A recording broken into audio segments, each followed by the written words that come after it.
Welcome to T-Bone's Best of Roanoke show.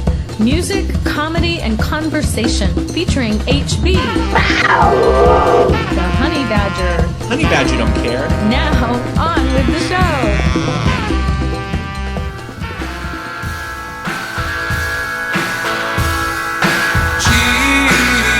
Jesus Christ, girl, it hasn't been long, so it seems, since I was picking out an island and a tomb for you at the Hollywood Cemetery. You kiss on me. We should let this dead guy sleep.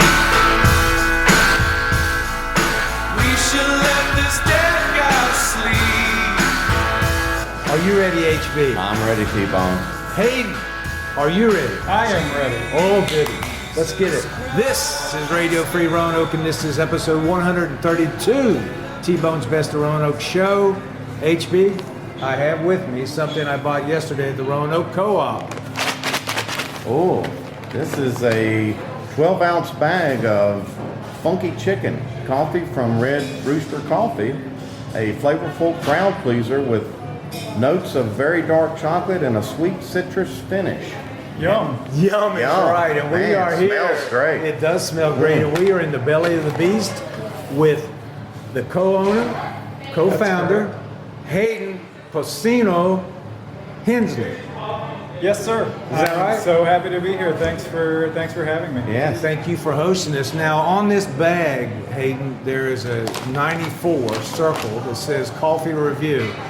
94, is that good? It's out of a scale of 100, so that's pretty good, especially for something that is a daily drinker that you could buy on your grocery store shelf. Yeah. To have an organic, fair trade, daily drinker coffee score a 94 in Coffee Review is a very good score. It's a very Yeah, it sounds high. Yeah, that sounds good. And you've won lots and lots of awards, which we'll touch on that. But before we get into like the four cornerstones of your whole Red Rooster Coffee Company, and I want to also touch on from coffee tree to the coffee cup. I was smitten by the information on your website about how you and Rose, your wife, who's also co-owner and co-founder, how you started off here as high school sweethearts in Floyd.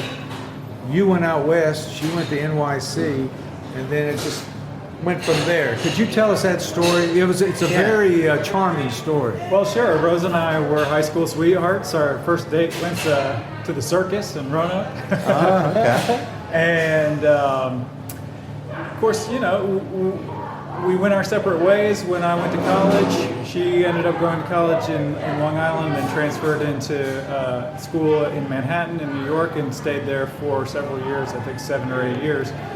And meanwhile, I traveled out west. I got an undergraduate degree from Vassar College and then moved out west and started working in the Grand Tetons in the Park Service. Ooh. Lived there for a number of years and then ended up going to Alaska and getting a master's degree and working construction and hiking and doing all fishing and doing Alaska type things. And then came back here without the intention of moving here. I just came here to see my folks and kind of hang out for a little while. And you know, some magic happened. Oh, hey, Rose. Started visiting Rose at her coffee shop. And She had a coffee shop. She had a coffee shop called the Blackwater Loft. And pretty soon, you know, sparks flew. And she said, what if we roasted our own coffee for the coffee shop? I was working construction. And I thought, that sounds really cool. That sounds like a Now, great did you idea. know anything about that at the time? I knew nothing about it. Okay. You know, but I think I'm inquisitive and I'm an academic just by training, I guess, not by nature necessarily. But Right, yeah. I just threw myself into it in a way and learned everything that I could. And I had a goal. You know, I thought we could potentially learn how to roast coffee as well as the best coffee roasters in the country. there's nothing to stop us from doing that, right? Okay. Yeah.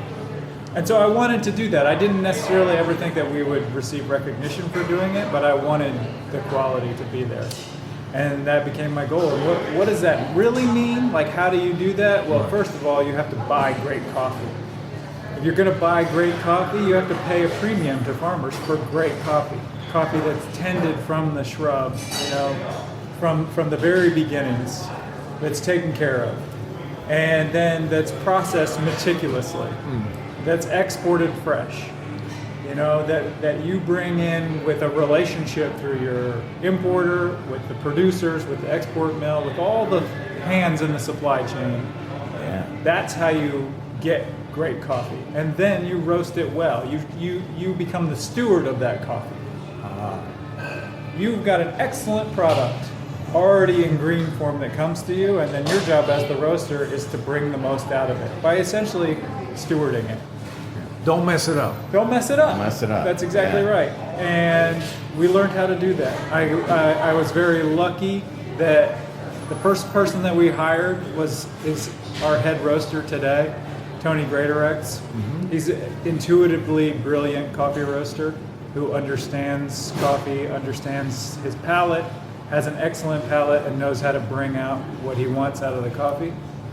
And we've made a lot of really lucky choices along the way that have gotten us to where we are today. Well, you started out at probably 2010? Is that right? That's exactly right. Yeah, we just passed our 12-year anniversary. Yeah. Well, happy birthday. Thank you. Yeah. And it's right down here, if you've never been here before, 823 East Main Street, beautiful downtown Floyd, population, what would you say, 436? Yeah, we might have hit 450 by now. I don't know. Well, we're 452 now. Yeah. So, wonderful job. Thank you so much. Did Yeah. you start off as like roasting and bagger and salesman and all that stuff, and it just Yeah. kind of built from there? Precisely. I started off doing everything, and I'm so happy to say that we have people who are better at everything doing most of those jobs now. But I was roasting coffee, I was selling coffee, I was bagging the coffee, I was doing the books, I was out on the road selling the coffee. I was doing everything you could imagine. So then how did it take off from there, Hayden? Just word of mouth or what? Because this is a wonderful place, and we'll get into how big your expansion is, but how did it take off from that, hey, let's have some coffee for our little coffee shop? Well, there was some awards won, right? I mean, that's... Well, early on was just word of mouth. Word of we mouth. were in the farmer's market. People started hearing about us. We had a little website, and people were buying from the website. And, we were just trying to do our best. I was trying to, create a brand that people responded to, and I think that definitely helps to have people see the Rooster and think it's morning time and it's time for a cup of great coffee. But on top of that, we did start to dip our toe into competitions a little bit. In 2016, we won America's Best Espresso competition in New York City. Wow. At the Coffee Fest. That's Yeah. big. Yeah. And so that sort of put us on the map a little bit, where people in the industry were paying attention to us. Oh, here's this little, Red Rooster. dumpy coffee roaster from Southwest Virginia, but they kind of seem to know what they're doing. Where's Floyd? Yeah, Yeah. exactly. Look that up. And then the following year, we had a competitor who qualified for nationals in the Brewers Cup, which is the Specialty Coffee Association U.S. Coffee Champs competitions, and so that escalated us a little bit more. On top of that, we started winning. We started having really nice coffee reviews on CoffeeReview.com, and then we won a Good Food Award in 2018, which then also bumped up our reputation a little bit more, and we really started to see the volume in our sales go up through those years, 2016 through 2018. And then, of course, we continued to win Good Food Awards. We continued to have great success on Coffee Review. My sister-in-law, Grace, who's our head trainer and one of our roasters here, also won the Regional Brewers Cup Championship in Nashville in 2019, which gave us a lot of street cred. Yeah. And in 2020, when the pandemic hit, people started drinking coffee at home. Yes. But in really high volumes. And thank goodness we had a great website. We worked with great website developers, had a great team there, and we were ready for it. And people started ordering our coffee. They'd heard of us through all of these things that I mentioned. And it's been a boon for our business. It's been quite honestly a struggle to keep up in many ways. Wow. Just the online business. Yeah. And did I see it right, Hayden?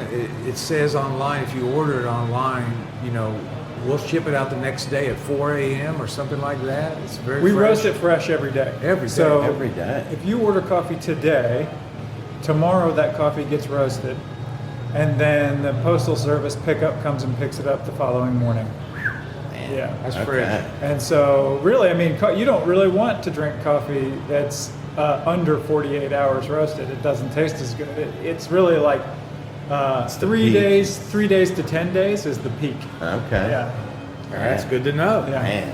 All right, now, the name Red Rooster, was that just like, hey, well, you just spitballed some names, or There was a lot of is there a spitballing. story there? Well, the story goes, that we started this business with two other friends, thinking that it was going to be really small and just sort of like a cottage thing that we did as a hobby. And my friend, who is a woodworker, helped me build out the entire space. Helped me. He really did it all. He built It's a the beautiful doors, he place. built the cabinets, he built everything. He built the table that we're sitting at right now. It's awesome. Well And done. eventually they moved to Atlanta. They weren't able to participate in the business. But while we were all sitting around at the end of 2009, when we were young and starry-eyed, we were just like, well, how is our town reflected? How is Floyd reflected? How is it meaningful for the people? We're right here in the farmer's market, right at the corner of the farmer's market downtown where we started at 117 Locust. And how do we represent our community? And we like Red Tractor and Carriage House, and there were a lot of names that got bandied about, but really the iconography of a rooster in the morning, crowing, waking you up, having a great cup of coffee. Yes. This sort of symbolism of that all just made perfect sense. And it works. The RR, Yeah. Red Rooster, Yeah. it pops. All right, so obviously you're telling us a story. From small things, big things come. So let's hit on the four cornerstones of your operation here. You want to take good care of your coffee, take good care of your people, take good care of your farmers, take good care of the planet. Yeah. And that's you're like coffee with a conscience. So just elaborate on that just a little bit. Sure. Coffee with the conscience was definitely our first catchphrase, that we were operating off of. And so quality is premium. Quality is first for us. Yeah. Right? You have to buy great coffee to have great coffee. And we pay high premiums to farmers.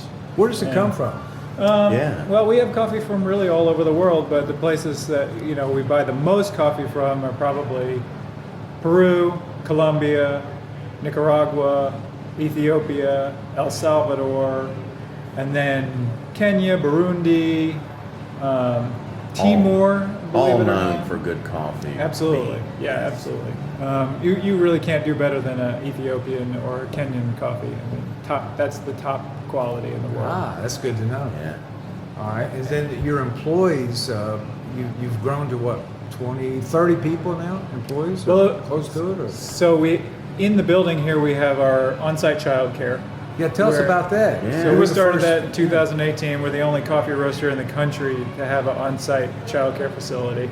And we subsidize 80% of the cost of that. So it costs $1.25 an hour for a child to be in Yellow Hen childcare. Yellow Hand? Yeah. That's a Yeah. nice play, yeah. And so we have 5 employees there in the childcare facility. We've got the cafe here operating. Which smells very, I very know. You can hear the delicious. background noise. Yeah, I love it. Yeah, y'all are rocking. Yeah. Then we have the roasting facility, and then within the roasting facility, we also have the JT Copper flavored syrups and our Swallowtail tea business, which will soon be rebranded as Red Rooster Tea. Red Rooster. And all of those together mean that we have 47 employees. 47. Wow. Yeah. Yeah. So quite a bit. Yes. You know, for a little business in Floyd, Virginia. Yeah, the cafe, the storefront with the outdoor seating, and it's big. It's a nice area. It's impressive when you come in. So I noticed the building, you know, Yeah. like you were saying. Thank So you. people can come here and eat breakfast and have lunch. Oh, we have an amazing breakfast and lunch. Oh, HB giant recommended. biscuits, fresh eggs from Weathertop Farm right down the road. Croissants with Momofuku chili crisp on it with egg and cheese. Avocado toast with pickled onions. You know, grain bowls for gluten-free with avocado and pickled vegetables. Those are incredible with the tahini dressing. Our cafe manager, India, is just really a whiz in the kitchen. She's got so many beautiful ideas and she executes them so well. Like we have a really tremendous, delicious food menu that we're not really that well known for because Right. we're known for coffee, right? Yeah. People come here for coffee, but once you have breakfast here, you will come back. I believe it. Well, give us a history lesson here, Hayden. I grew up believing that the coffee tree was discovered by Joe DiMaggio and Juan Valdez. So is there any more to that? Well, so I mean, the legend of Caldi, the goat herd, is the most famous legend, and it's probably pretty close that somebody, maybe a guy named Caldi, found the coffee tree in Ethiopia and took it to a Sufi monastery where they were trying to stay up late to pray, and they would have like 24-hour prayer sessions, basically, and that the coffee helped fuel those. And the first way that people consume coffee was really just to mash it up and to eat it in with other things like rendered goat fat, even. Really? Yeah. And then it took 200 or 300 years for people to learn how to roast the coffee, and by then it was really being established in Yemen, which is where the first commercially planted coffee was grown, and where coffee started to branch out into Persia and around the world. We don't have time to go into how coffee got into the Indian Ocean and into Europe and into the Americas, but suffice it to say that if anybody ever wants to know that story, we teach classes here, and it's pretty darn interesting. Oh, wow. Started in Ethiopia. And it is. I heard that story before. All right, now, you've won many awards. You even won a cold brew, America's Best Cold Brew, right? At the Coffee Fest in Baltimore, I think. But I've got the Funky Chicken. Yep. And the other name that jumped in my eye was Old Crow Cup of Joe. Yep. Is that one? Yeah, the 2010 Old Crow Medicine Show was playing at Floyd Fest, and we had a little booth. We weren't even serving coffee, we were just selling bagged coffee at the time, and we were like, hey, that would be cool. We should just name a coffee after them. Yeah. And kind of the rest is history. That is, probably the coffee that we sell the most of right now because it is our bulk espresso for our wholesale cafe clients. And so we sell quite a bit of volume of the Old Crow Cup of Joe. Yeah. Wow. That's cool. And it's one of your most popular brands. Absolutely. It's not the most popular. Yeah. All right, now, so how many blends do you have? And do you have any new blends coming out for 2022, or how's that work? Yeah. Well, so we have our signature blends that are found on grocery store shelves. Like, we're in giant grocery stores on the East Coast, for example, and Funky Chicken, Old Crow, 4 and 20, and Farmhouse are the signature fair trade organic blends. Okay. And What then- 4 and 20? What's that mean? That's a darker, named after the nursery rhyme, 4 and 20 blackbirds baked in a pie. Okay. So it's got a pie with blackbirds coming out of it. But we're also from Floyd, so we're not going to ignore the other reference. And that's our kind of our darkest on the blends. Okay. Yeah. Okay. And you export worldwide? Well, we really only sell it in the U.S. right now. Although we occasionally do get international orders. We just haven't really opened that up because the logistics of it are quite difficult. But you do sell to big chains and in the region here. If people Oh, absolutely. Want to try we sell to Red Whole Rooster? Foods, we sell to the Fresh Market, we sell to Earth Fare, we sell to Giant Grocery. Yeah, we have a lot of outlets, grocery store outlets. They carry those 4 coffees in particular. And then we have our single origin coffees that are much lighter, brighter, much more complex, and kind of our award-winning line of single origin coffees that we buy direct from producers. So you're busy already, right? Yeah, we're pretty busy. All right, well, let's get ready to wrap up here then. Is there anything that we've left out, Hayden, or do you have future plans to put like a Red Rooster on the moon or what? Anything you can share with us? Well, I think the only thing we missed, is that our sustainability initiatives, where that was really the focus when we started. That was kind of the whole reason we wanted to start a business, is to, engage our interest in sustainability. And so we've been an industry leader in sustainability, I think, from the beginning. Our 12-ounce coffee bags that you buy in the grocery store are biodegradable. And we have a whole composting program here where we compost every bit of food and coffee waste that comes out of our building. I've seen that. We have a whole recycling program where every bit of plastic that is recyclable is recycled out of the building here. And we have plans for more. Our initiative is to start doing carbon offsets for all of our roasted coffee, and to become a B Corp with a directive for sustainability. Gosh, yeah. T-Bone, you know what I want? A biscuit. I want a cup of coffee. Good choice. Good choice. All right, as we close down, then I'm going to have to come up here and eat breakfast. But give us the hours for breakfast and Saturday, Monday through Friday, or Saturday. Sure. And So lunch. Monday through Friday, we're open 7 a.m. to 5 p.m. And lunch starts at 11 and goes to 2. And then Saturdays, we're open 8 to 3. 8 a.m. to 3 p.m. All right. Closed on Sunday. Closed on Sunday. Okay. We all need a break.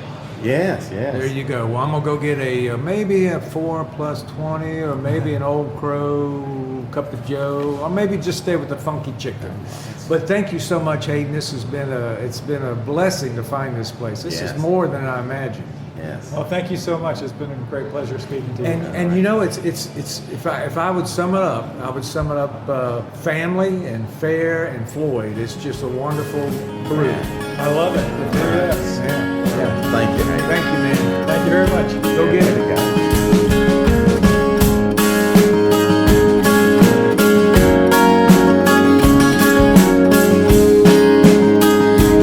Find you there in your country flair, middle of the river in a lawn chair, with your wrinkled hands and your silver hair, leaving you soon and you know where, to where the cattail sways with a lonesome moon. You'll be riding that train in late June, with the windows wide by your side.